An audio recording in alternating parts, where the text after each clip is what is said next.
संत महिमा, इसलिए नाम महर्षि जी, आप आर्मी में जनरल लेफ्टिनेंट जनरल थे, अभी रिटायर हैं।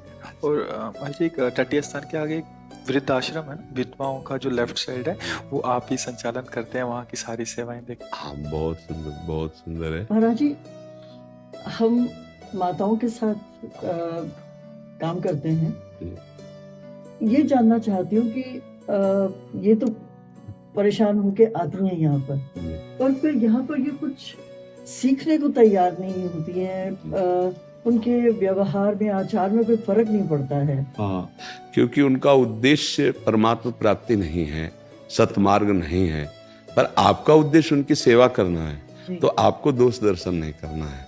आपको उनमें भगवत भावना करके जो उचित सेवा प्रणाली है उसके द्वारा उनको सुखी पहुंचाना है। अब वो अपने स्वभाव और अपनी आदतों के कारण यदि दुखी हैं तो अलग बात है। उनका लक्ष्य अगर भगवत प्राप्ति नहीं होगा तो उनमें सदाचरण, सदचिंतन, सदव्यवहार इनका प्रकाश नहीं होगा। पर आपको उनको सदाचरण सिखाने के लिए जितना भाव कर सके कर लीजिए, नहीं तो उनको शरीर सेवा सुख देने के लिए आपने वो खोला हुआ है कि आप आइए, आपके हम अवस्था के अनुसार, तो आप उनको प्रेरित कीजिए। जितना वो सदाचरण स्वीकार करें, नहीं तो आपका तो बन ही रहा है, क्योंकि आप सेवा भाव से उनको रखें, उनको खवाइए, पियाइए, वस्त्र दीजिए, उनकी सुरक्षा और सुविधा कीजिए, और जितना सदाचरण स्वीकार करेंगे तो उनका मंगल होगा। और अगर धाम में पड़ी हैं तो मंगल तो होगा ही, क्योंकि भगवान का नित्य धाम है। पर अगर वो कहीं सदाचरण सदचिंतन में लग जाती तो जीवन और आनंद में हो जाता। पर स्वभाव क्या परिवर्तित नहीं, बड़ा कठिन है। आप ना परिवर्तन करना चाहें तो स्वभाव को कोई और परिवर्तित नहीं कर सकता। आप अपने स्वभाव का परिवर्तन करना चाहें तो किया जा सकता है।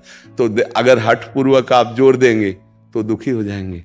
इसलिए प्यार पूर्वक जितना वो स्वीकार करें, ठीक है। नहीं, आपका तो कार्य बन रहा है कि आप सेवा कर रहे हैं उनके जीवन यापन की, उनके जीवन की सुव्यवस्था की। जहाँ वो दुख पाती वहाँ आप सुख सुविधा दे रहे हैं, तो आपको धन्यवाद है। और आप कोशिश कीजिए, प्रयास कीजिए, और ना स्वीकार करें तो अलग बात है। जी, राधे राधे महाराज। और बाबा जिन उपचारों में घूम बैठा साथ, कभी आज वो जहर के समान कड़वे हो गए हैं आपके श्री वचनों से।